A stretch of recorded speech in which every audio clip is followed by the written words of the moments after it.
Welcome to the Magnify Your Miracles podcast. Get ready to be inspired, uplifted, and connected to the miraculous energy of unconditional love that I call Mother Mary. If you're a highly sensitive, highly creative entrepreneur or light worker, and you want to magnify your impact and your intuition, you are in the right place. I'm your host, Reverend Frances Faden, interfaith minister, intuitive coach, and author of Meditation is Friendship with God.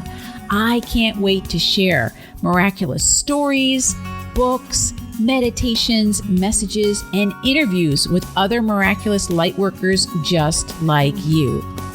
Are you ready to magnify your miracles? What are we waiting for? Let's get started.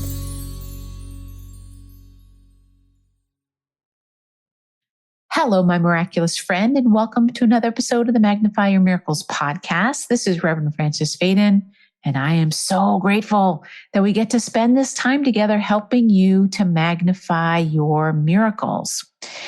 If you are brand new to this podcast, I want to say welcome and thank you so much for being here. And I really hope that you find something to inspire you today. And if you're a longtime listener, thank you so much. I'm so grateful for you and for the privilege of being in your ears when you're out walking or driving or whatever you're doing, that I can be part of your day and a source of inspiration for you. Because that's the point of this podcast, is to keep you inspired and to help you recognize that the universe is here and it's benevolent and it's on your side. And you can tap into this energy anytime you want and experience miracles.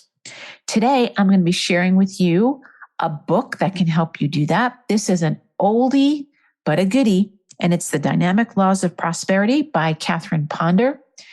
The book I'll be reading from is, I think it's like the 1962 edition. So this is a book that's been out for a long time. And of course, you can get a Kindle version of it as well. But this is a really powerful book. And I first read it, 30 years ago or so. And I've been rereading it. And it's amazing to me how when you reread a book, it's like a brand new book because you're a brand new person and your consciousness has shifted. But before we get into all the wonderfulness, let's just take a breath together. Breathing in the energy of expansion, breathing out anything you no longer need.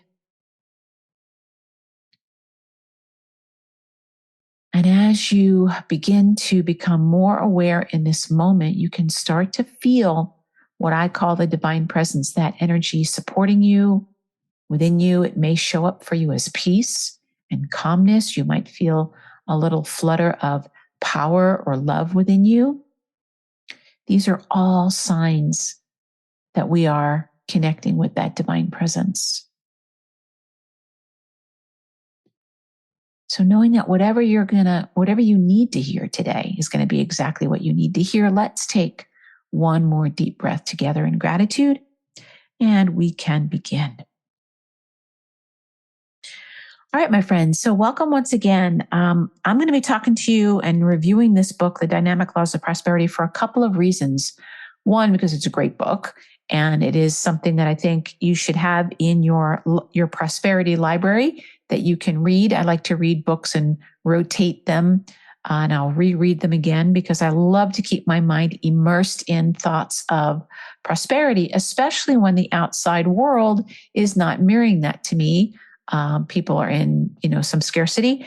And also to let you know, I'm going to be doing the next few episodes on prosperity, on money, on abundance, just because I think we all need a shot in the arm to keep ourselves in that flow of prosperity. And I've been hearing, a lot of people have been communicating to me lately some fear.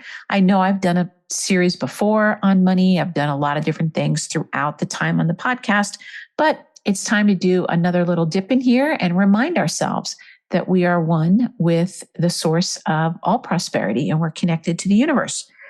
So Catherine Ponder was a minister. She was a New Thought minister back in the day, and she has an incredible series of books. All of them are amazing. And this book, which is pretty thick, has every law that you could ever want to have. And I'm not kidding you when I say that you could take each one of these chapters and it could be its own book. So I'll give you an example. A lot of these things, if you've been working with prosperity at all over the years, you'll recognize them. So she starts out with the shocking truth about prosperity, which the shocking truth is that we should all be prosperous. And then she talks about the basic law of prosperity, which you know as the law of attraction or the law of cause and effect. The vacuum law of prosperity, which is all about creating space in your life. The creative law of prosperity. The imaging law of prosperity, which is all about visualization. The prosperity law of command. The prosperity law of increase, having a prosperous attitude towards money, how to turn work into a mighty channel for prosperity, and the ancient law of prosperity, which I believe is about giving. And then the book goes into a part 2 where she goes into more detail about things that you can do. Health and prosperity, prosperity law of persistence, prosperity and self-confidence, all these things. So it's much more than I'm going to be able to share with you. But the chapter that jumped out at me when I was rereading it is the prosperity law of increase. And that is the one I'm going to share with you because right now I'm recording this in 2023 in the month of June. And there's just a lot of fear around money, the economy, all that kind of thing. And I'll be honest with you, I'm trying to remember if there was ever a time in my adult life that the outer world didn't have some kind of fear around this. So when I used to teach seminars, I used to ask this question and I would say to them, how many of you have heard that the economy is, not in a good place? And they all raise their hand. And I'll say to you, when's the last time that you heard in the news, the economy's in a great place, go buy what you want? When did they say that to you? And they all start laughing because no one now retrospectively, they'll say that. They'll say, oh, back in 2004, that's when things were good. But I was around in 2004 and I don't remember ever opening the paper and having somebody say, hey, things are great. You can relax. No, it was always like, oh, what's coming down the pike? What's coming down the pike? And then what happened? We all manifested something coming down the pike. And in 2007, 2008, there was a global crisis, which then we rebounded from and things were okay. But the point is if you look to the outside world to give you confirmation that everything's okay, you're never going to get it. You're never going to get it. Because even when things are okay, there's just like, well, it's okay now, but, and then we know what you focus on expands. So if you're constantly in a state of fear when it comes to money, when it comes to prosperity, when it comes to the outer world, you're not going to be able to feel that peace that I'm always wanting you to connect with. Every time I start a podcast, I have us take a few deep breaths. Why? Because it gets us centered and it helps us to be more receptive. And Mother Mary has said, receptivity is the key to everything because your miracle's already here. Your prosperity is already here. Everything that you want and need, it's already here. Well, then why am I not experiencing it? Because maybe you have some fear about all kinds of things. So this is why I recommend reading something every day. If you can read it for 20 minutes, great. If you can read it for half an hour, even better. If you read it for 5 minutes, great. It's better than nothing. But saturating your mind with the truth is so important because the outer world is never going to tell you that everything's fine. So this particular chapter, like I said, I could talk about all of them.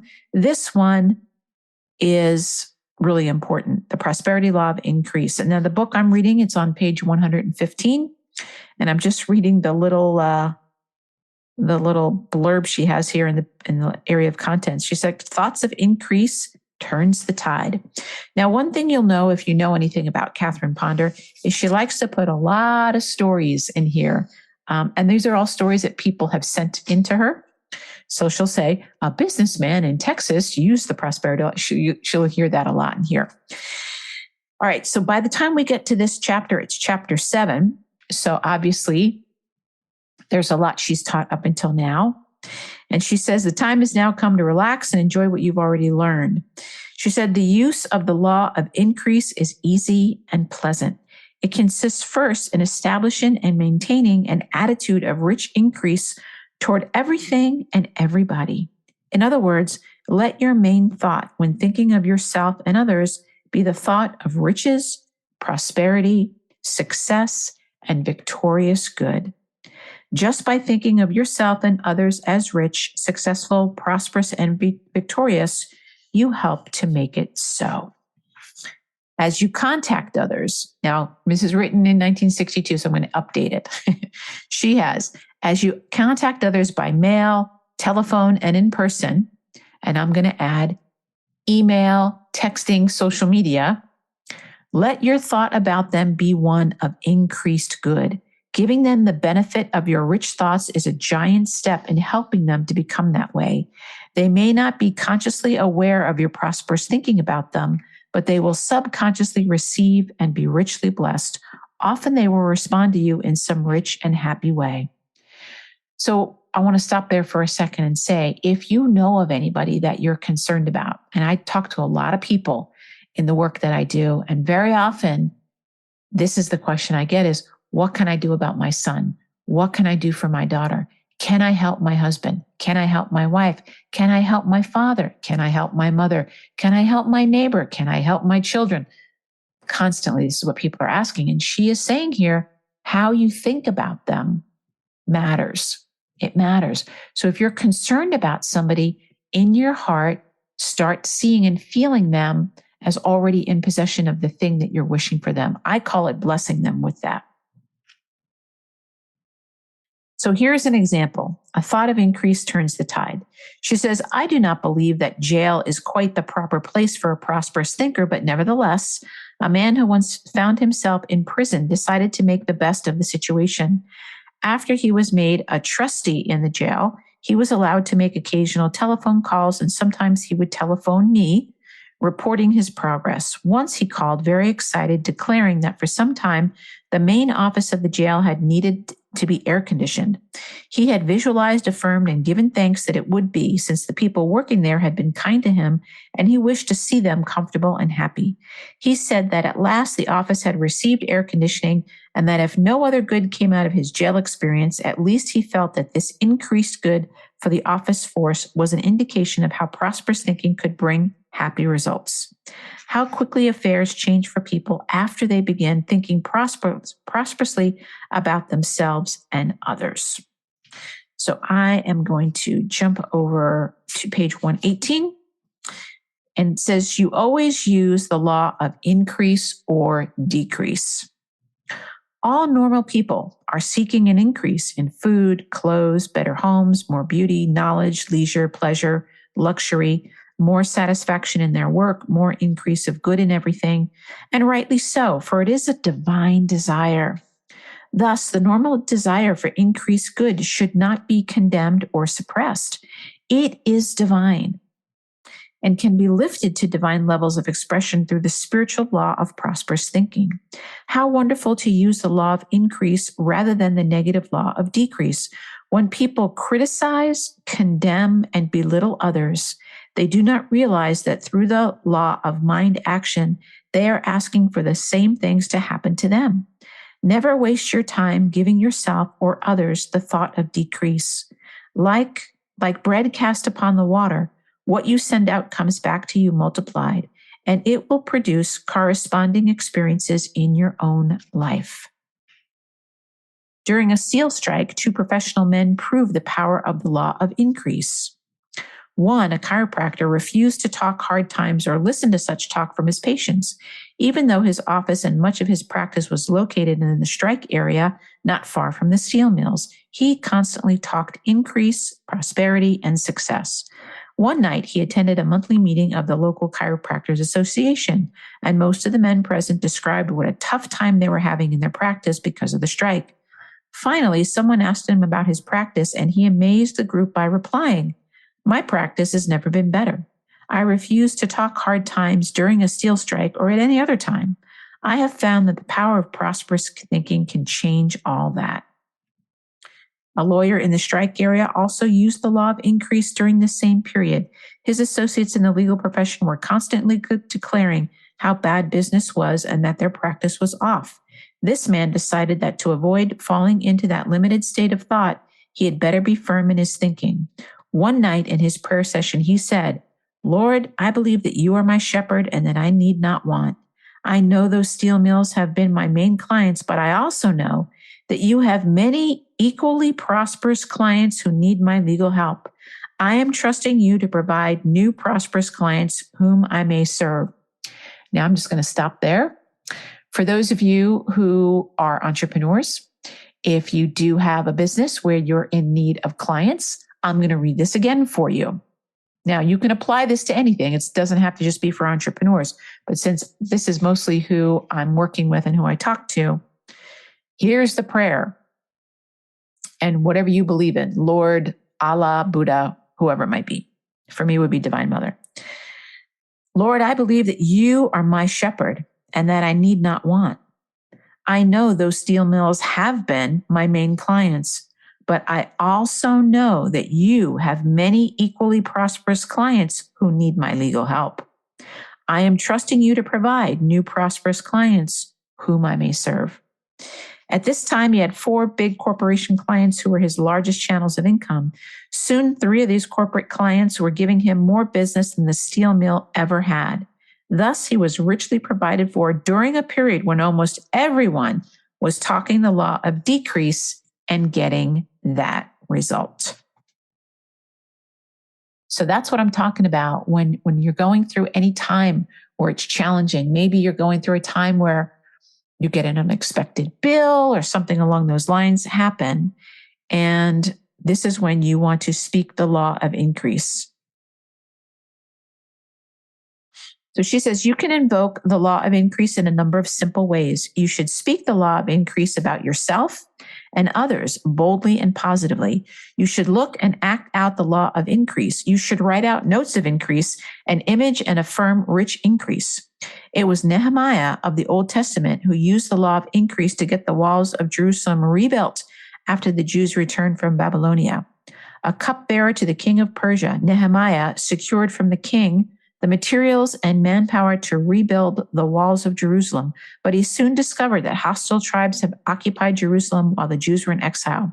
It was necessary for him to organize 2 crews of workmen, one to build the walls of Jerusalem and one to fight off the enemy tribes. The walls were rebuilt in 52 days after he affirmed, the God of heaven, he will prosper us. So this is what it says. I was looking for the last thing I wanted to say to you.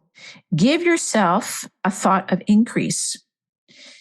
You can do it just by feeling that you are becoming more successful and you are helping others to do so. Your every act, tone, and look should express a quiet, rich assurance of success. Words to convince others of your success are not necessary when you get the feeling of richness implanted in your mental atmosphere. It is then radiated from you and subconsciously communicated to others. They will want to be associated with you in business transactions and otherwise, for they are subconsciously and consciously benefited by the feeling of richness, success, and prosperity that you radiate. Just by quietly working to get the feeling of richness, success, and prosperity, you will draw to you prosperous-minded people that you have never seen before, who will become your customers, your business associates, and your friends. People unconsciously go where there is an atmosphere of increase. It is thus that business expands rapidly and many rich blessings flow forth. As you give the thought of increase to others and entertain it quietly in the deep recesses of your own mind, others are attracted to you and automatically prosper you. Dare to invoke the law of increase in every way it reveals itself to you, both large and small. A housewife recently spoke of how she helped to pull her husband out of a financial slump by saying to him every day when he returned home from work, "Now tell me, dear, every good thing that happened today." They were both surprised to see how much good came to pass and how much they had to be thankful for. The whole tide of their thinking turned from failure to success. Anything you can say to help yourself or others get the feeling of prosperity is worth the time and effort. And the last thing is at the bottom of page 123. Avoid hard times talk. Do not think, talk, or act any way but prosperously. Do not allow others to talk to you in any way but prosperously. Do not read anything or take seriously anything that is printed or said that seems contrary to prosperous thinking. If you mix up your trend of thought, you set up cross currents that neutralize your efforts of prosperity. In order to be permanently prosperous, dare to be different. You should also not become upset when people talk hard times, neither join in with their sad chorus unless you want to experience that yourself. Instead, declare in the face of apparent hard times, divine restoration is taking place. The good which the locusts of lack have eaten is being divinely restored. The divine law of balance and equilibrium is doing its perfect work. The law of divine adjustment and balance is a universal law, and you can help that balancing factor work for good through your prosperous state of mind. This can be a time of rich blessings and great prosperity for you because, as the salesman declared, there is gold dust in the air. Yeah. And she talks about how to avoiding hurry. This one I thought was really good. Letting go of feeling discouraged and disappointed.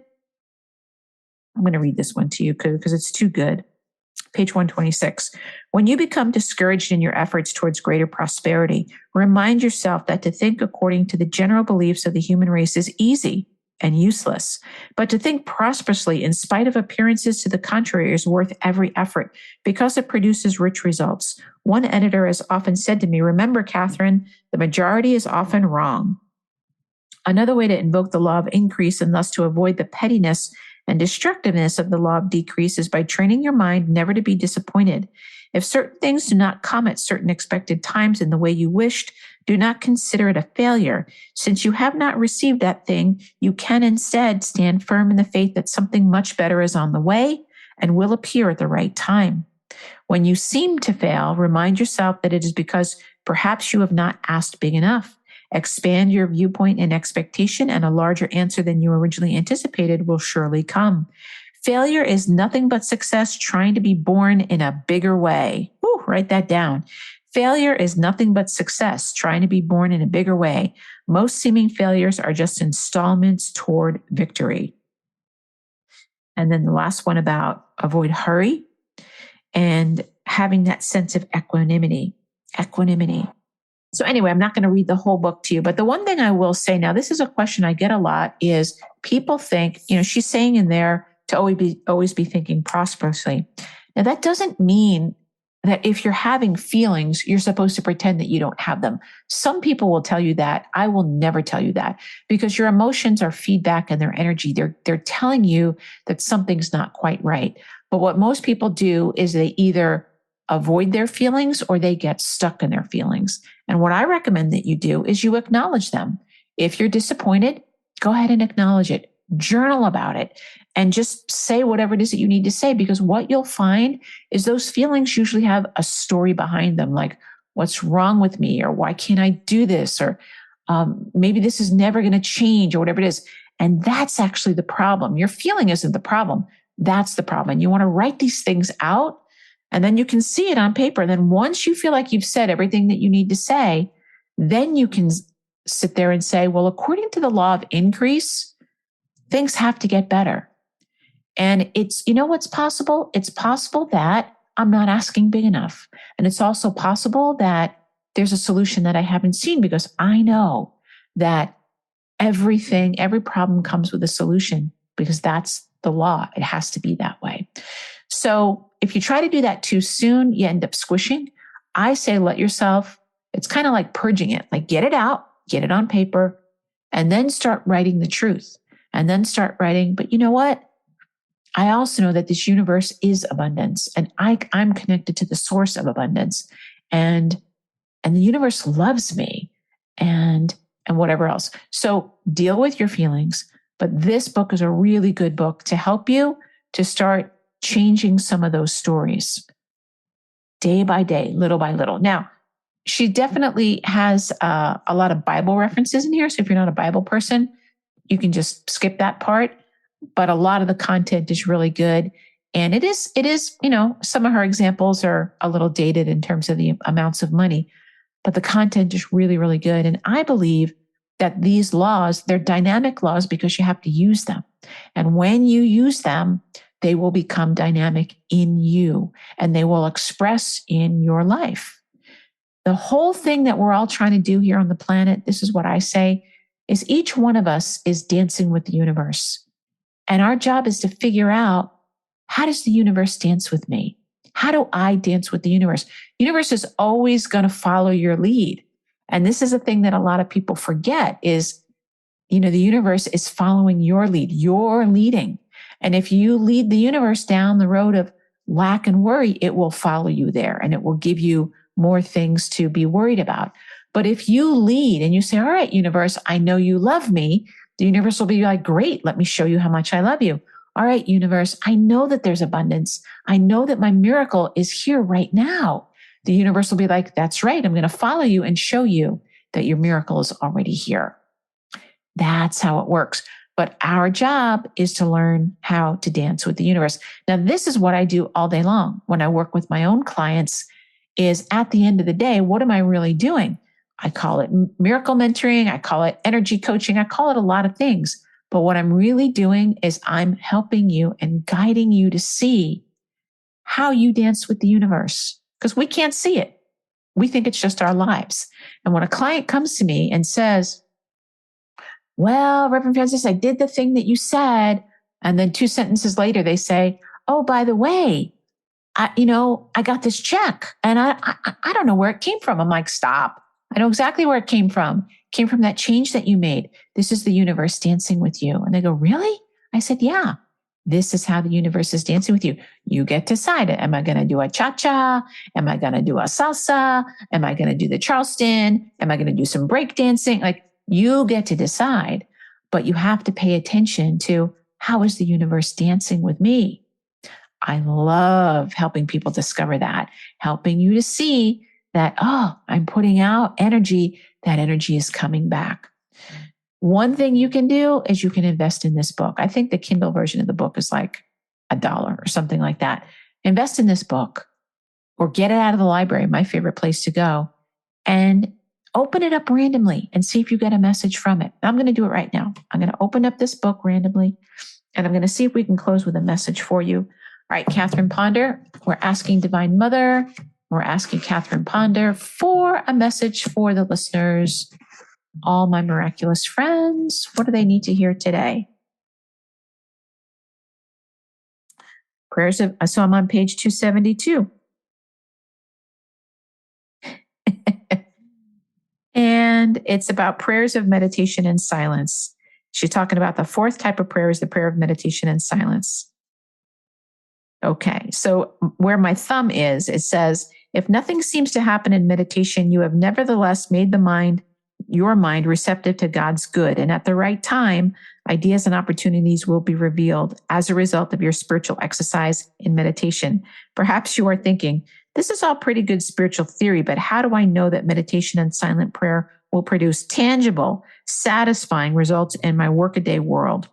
Moses, Elijah, and Jesus, among others, proved the practical results-getting power of silent meditation. Perhaps you're thinking, but I'm no Moses, Elijah, or Jesus, and I frankly am not sure how to practice meditation and silent prayer. The truth is that you meditate whether you've been aware of it or not. Everyone does. The word meditate means to think about, to contemplate, to consider deeply and continuously. So whatever you think about constantly is the subject of your meditation. You can take some spiritual words and turn them into your meditation, such as God is love, or peace, or anything else along those lines. So that's the message I got when I opened up the book for you guys. How do I do it? And she says, here's how you do it. Silence and meditation. I love getting messages from books just like that. So my friend, wherever you are, whatever's going on with you, know that you're not alone, that the universe has your back, that there's always a book somewhere that's got an answer for you, because there's somebody right now who's gone through, there's probably millions of people who've gone through what you've gone through, and somebody has gone through it successfully, and they've probably written a book about it, and there's a path for you to follow. I'm encouraging you to learn and pay attention to how you're wired and how the universe dances with you. And as you do that, you'll start to see the miracle that was always there starts to reveal itself to you. And that's when the magic starts to happen and your life becomes one long miracle. So does this resonate with you? What do you think about this book? Have you ever read anything like this? Do you have a practice where you read something every day, 15, 20 minutes, maybe even half an hour, where you're saturating your mind every day with truth statements to help combat the negativity that is in the world? That is a prescription that I'm going to write for you right now. Reverend Francis says, saturate my mind with thoughts of truth. What does it say in the Bible? Think on these things. Anything that is good, anything that is lovely. I don't have it memorized, but think on those things. Think on things of truth and possibility and success and abundance and beauty and love and all those things. Saturate your mind with those things, and you'll start to see that your miracle is already here. Thank you so much, my friend. And remember, now next week, I'm going to do an episode. I'm going to continue this theme on prosperity. And next week, I'm going to talk about the prosperity block that women don't even know that they have. So catch me then, my friend. And please feel free to share this with anyone that you know that could benefit. God bless you. Bye-bye. Thank you for listening to the Magnify Your Miracles podcast. I'm so grateful to be able to spend this time with you. If you want even more inspiration, feel free to visit my website, francisfaden.com or magnifyyourmiracles.com. And if you did enjoy this episode, I would really appreciate it if you left a review on iTunes, Stitcher, or wherever it is that you connect with awesome podcasts. Remember, the key to magnifying your miracles is remembering that your miracle is already here.